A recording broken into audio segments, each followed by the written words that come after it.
Сәлеметсіздер ме, құрметті оқырмандар. Жазғы оқу бағдарламасы бойынша фетр матадан алқа жасау.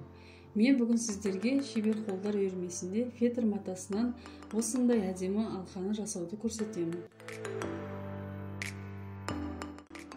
Бұл алқаны жасау үшін бізге фетр матасы, желім, көптеген әшекей тастар, қайшы, арнайы дайындалған шаблон қажет.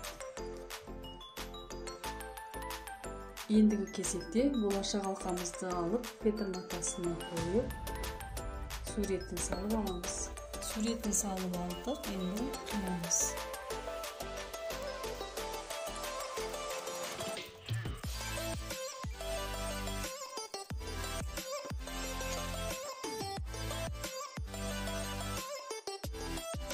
Мінекей алқамызды қиып алдық, ендігі кезекте желім арқылы әшекей тастарымызды жапсырып шығамыз.